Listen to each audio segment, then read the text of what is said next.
Y ya estamos en el capítulo número 3 del ciclo de charlas y conversatorios, viajeros y antropólogos. En el capítulo número 1 veíamos la valoración social de los viajes a lo largo del siglo de las luces. Y así fuimos de a poco viendo el enorme poder que tienen los viajes a lo largo de la historia para las distintas naciones y sobre todo su relación con el surgimiento de la antropología como ciencia. En el capítulo 2 ya fuimos directamente al inicio de la antropología como ciencia científica específica y siempre con esa relación de los viajes. Ahora en el capítulo número 3 vamos a poder ver a dos importantes antropólogos tomando contacto ya directamente con las metodologías antropológicas a través de los viajes. Los dejo con la licenciada Silvia Tesio. Ella es antropóloga magíster, integrante del plantel de investigadores del Museo Serrano. Agradecer, como siempre, al Instituto Audiovisual de la provincia de Entre Ríos por la edición de los mismos. Bueno, que lo disfruten el anteúltimo capítulo del ciclo Viajeros y Antropólogos.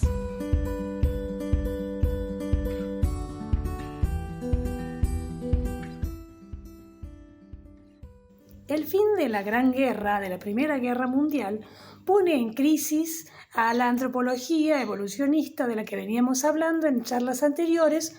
a su método comparativo como la forma de conocer al otro que se encontraba en los viajes de exploración que venían siendo materia de estudio y de análisis y de recopilación de información durante el siglo XIX. El cierre de las fronteras en Europa tras la Primera Guerra, el Tratado de Versalles y todas las consecuencias geopolíticas que esto trae, dan lugar a lo que se llaman las antropologías nacionales, a las escuelas nacionales que hacen antropología dentro de sus propios países. En esta charla me detendré particularmente en dos antropólogos que hacen notables aportes en este periodo y que marcan una forma diferente de conocer, de viajar y sobre todo de articular el conocimiento sobre el otro cultural. Voy a hablar de Bronislaw Malinowski y de Claude Lévi-Strauss. Malinowski es un personaje bajo todas luces fascinante. Polaco de nacimiento, estudia antropología y se gradúa en la London School of Economics en Inglaterra y hacia el año 1914, cuando estalla la Primera Guerra Mundial, siendo él súbdito de la corona austríaca por ser polaco, encuentra la posibilidad de no ser enrolado en el ejército, pidiendo a su universidad, en la que era profesor e investigador, poder hacer un viaje hacia un destino lejano, con el fin de investigar y de conocer. Es así como Malinowski se embarca rumbo a la Melanesia, llega a Nueva Guinea en 1915, permanece un tiempo en la isla de Mailu, termina su trabajo de un año en ese lugar y decide trasladarse a las Islas Trobriand y de allí a una comunidad que es la comunidad de Quiriguina. De ese trabajo de investigación que él hace en las Islas Trobriand resulta un libro muy interesante que es señero en la antropología y que es una expresión, diría yo, modélica de cómo hacer un trabajo de campo. El libro es Los Argonautas del Pacífico Occidental, una historia que cuenta desde cómo Malinowski encara esta forma de él estar ahí con los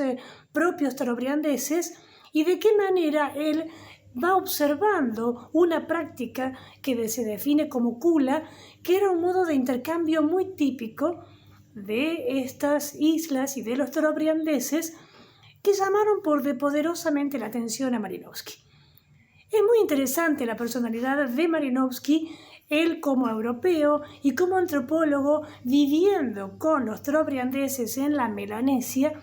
porque supone primero una forma diferente de estar ahí y de vivir con los nativos. Habíamos dicho anteriormente que los antropólogos, en la época de fines del siglo XIX, cuando se articula la antropología como ciencia, no tenían por objetivo ir a vivir con los nativos a los quienes venían a estudiar, sino que por el contrario recibían enormes colecciones de relatos de viaje, colecciones de fósiles, cartografía, provista por funcionarios coloniales, por misioneros, por mercenarios, por militares. La experiencia de Marinovsky yendo a la Melanesia es por demás interesante, porque marca el inicio de la antropología en el lugar. Hay algunas características de Marinovsky que son dignas de mencionar. Él era un obsesivo académico, muy hipocondríaco, con serios problemas de salud. Tenía una aversión a todo lo que significara ambientes sucios o espacios sin orden, y aún así era un hombre muy curioso, de una gran lucidez, que un poco hastiado de la vida mecanizada de las grandes ciudades como era en ese momento, la Londres del periodo de entreguerra, decide por curiosidad lanzarse a esta aventura de ir a la Melanesia. No la pasa bien. En este libro, en la introducción, Marinovsky cuenta en un diario de campo que realmente en los primeros tiempos él sufrió un aburrimiento casi mortal, decía. Se sumergió en las lecturas de sus propios libros, abrumado por no comprender a la gente del lugar, por no hablar el idioma, y estuvo así meses y meses. Él mismo lo dice en su relato de viaje, y también va descubriendo que si él seguía encerrado en su hastío, en su aburrimiento occidental, estando tan lejos, y seguía contactándose con los mismos misioneros europeos de los que él formaba comunidad de alguna manera, no iba a obtener el sentido local de las prácticas, de las costumbres, de los usos, y es así como va tomando una serie de decisiones en el camino. Por ejemplo, de hablar un inglés muy dudoso, porque es un inglés que él llama el Pidgin English, con el cual se entiende de forma bastante imperfecta con los nativos, a comenzar a participar de las tareas diarias de recolección de frutos, acompañarlos en las jornadas de pesca, internarse con ellos en las navegaciones por medio de los archipiélagos. Es así como va conociendo el ritmo local, entendiendo el tempo de los nativos, a partir de hacerse él uno más de la comunidad. La pasa mal en un primer momento, él mismo lo dice, escribe sus diarios de campo, que van a comenzar siendo escritos autobiográficos que se van a publicar luego en 1966, y van a dar cuenta de todas las peripecias y de las formas en las que Marinovsky se enfrentaba en muchos casos de una forma bastante visceral, sin comprender, anteponiendo sus propios parámetros europeos, porque no dejó nunca de ser europeo, pero sobre todo con una profunda intención de hacerse uno, de acercarse a la visión del nativo. La idea del diario de campo también es un elemento que metodológicamente es una herramienta que se incorpora al trabajo de campo, pero es un diario de campo escrito por el propio antropólogo. Y esto es un elemento importante porque también el antropólogo participa observando. En la participación observante, o como lo define Pepe Marinovsky, la observación participante. El hacerse parte de también es narrado por Marinovsky, quien no dejó nunca de ser, y él lo dice en sus propios relatos, enamoradizo, sufría mucho los desengaños que tenía, extrañaba mucho su familia en Europa, y en muchos casos todas estas confusiones y conflictos personales también articularon una forma de conocer en profundidad y de estar involucrado como investigador en la interpretación de cada uno de los imponderables de la vida diaria. Marinovsky aprende que todas las circunstancias fortuitas que parecían elementos del azar, de la casualidad, significaban datos importantes para comprender a la comunidad, viviendo con ella. Tal es el esfuerzo que hace Malinowski que hacia el fin de su estadía en las Islas Trobriand, él escribe sus diarios de campo en la propia lengua de los nativos. Un mérito inmenso, había aprendido el idioma, la gramática y la manera de estructurar el pensamiento de los nativos y escribía como tal.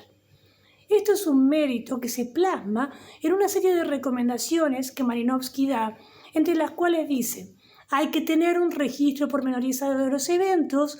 considerar los usos, las costumbres, el folclore de la comunidad, tener un corpus inscriptorum, decía él, un relato por escrito, y hacer siempre caso a los imponderables de la vida diaria. Esta es la esencia que transmite Malinowski y que hasta el día de hoy se constituye casi en el corazón del trabajo etnográfico, del método etnográfico en la antropología. Este libro, Los argonautas del Pacífico Occidental, sigue hasta el día de hoy siendo el libro de cabecera para estar constantemente desentrañando cuál es la mirada antropológica que se debe tener viviendo con los nativos e interpretándolos según sus propios parámetros. En 1941,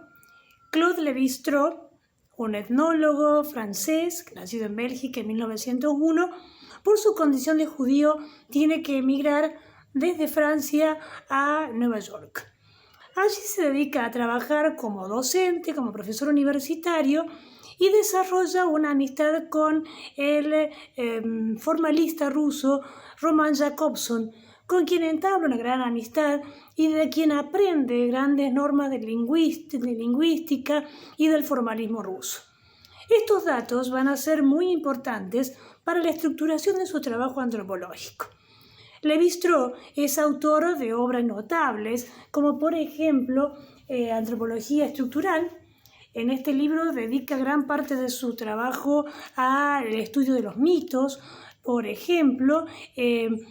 habla también sobre Asia, África y el arte en esos lugares. Plantea la problemática de la antropología comparando Europa con América. Y también es autor de un libro muy importante, en varios tomos, que es el de las estructuras elementales del parentesco. Toda esta bibliografía y muchas otras obras más en realidad nos interesan porque Lévi-Strauss tiene, en relación a la idea del viaje de la antropología, un libro muy bonito, que es en realidad sobre el que quiero hablar más en detalle porque nos va a permitir hacer un ancla de qué era lo que sucedía con la antropología en el periodo de entreguerras y luego acercándose y un poco más al final de la Segunda Guerra Mundial en aquella vinculación entre la antropología y las comunidades colonizadas o bajo los imperios de los países de Europa central y continental de los que habíamos hablado. Sucedía lo que ya sabemos. Se había producido en muchos casos un avasallamiento violento, físico, simbólico y cultural en aquellas comunidades y los antropólogos daban cuenta, habíamos hablado en una secuencia histórica, en un primer momento de estos encuentros y de este otro cultural diferente, viéndolo con una mirada evolucionista, diciendo estos otros diferentes que son nuestras colonias, son menos avanzados, son menos civilizados y por tanto dependen del impacto, de la influencia que nosotros como occidentales podamos ejercer sobre ellos conociéndolos y aportándoles nuestro horizonte de conocimiento a que ellos progresen y pasen a ser civilizados. En esta mirada antropológica evolucionista, que ya habíamos dicho anteriormente, Malinowski se encarga también de desentrañar y decir no podemos mirarlos de afuera, no podemos compararlos, todas las culturas son equivalentes y tienen su valor por sí mismas, son sistemas con sus propios conjuntos de creencias, de prácticas, de tradiciones y deben ser vistos como tales. Lévi-Strauss toma parte de esa idea y dice en cada cultura particular subyace una estructura y hay que conocerla para dar cuenta de la cultura, no comparándola, sino entendiéndola en su propia esencia. Pero aún más, Lévi-Strauss hace un una advertencia de una cuestión que era de todos aquellos rasgos y restos de culturas que, como consecuencia de esta influencia colonial, en algunos casos brutal, estaban a punto de desaparecer o de no ser lo que eran en ese momento. Me voy a detener en esto porque vamos a llegar a un concepto que se llama la antropología de salvataje o de rescate, que es a lo que hace referencia Lévi-Strauss en un libro hermosísimo, para mi gusto, uno de los mejores de Lévi-Strauss desde el punto de vista etnográfico y literario, mucho más allá de lo que recién les mostraba a ustedes, que es la obra central de Malinowski, y es un libro titulado Tristes Trópicos. Recibe una invitación para ser profesor en la Universidad de San Pablo. Él decide ese viaje, parte hacia Brasil con su primera esposa, permanece en San Pablo, pero los fines de semana, o en el tiempo libre que disponía, Lévi-Strauss viaja hacia la zona norte de Brasil, y así es como conoce a los Bororo, a los Tupigalawi y otras tribus más, muchas de ellas en ese momento en un estado casi prístino. Prístino me refiero a que habían sido comunidades que no habían recibido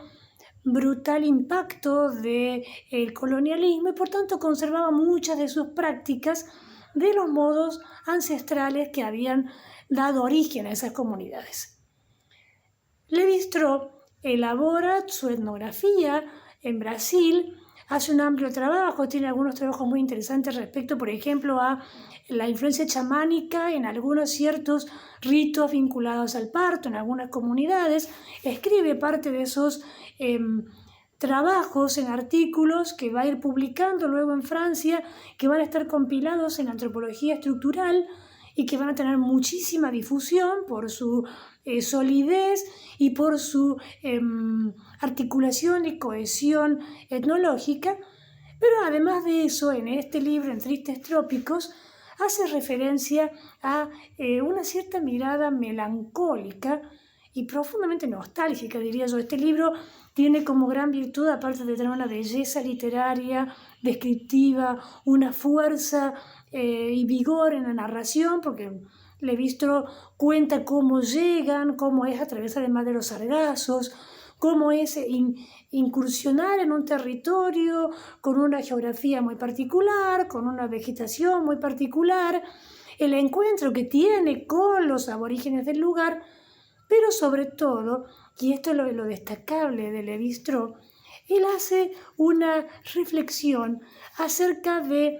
lo que significará para futuras generaciones no haber podido comprender etnográficamente, estando ahí, a los nativos de ese lugar. Y es muy interesante traerlo a colación porque también nos da pistas de que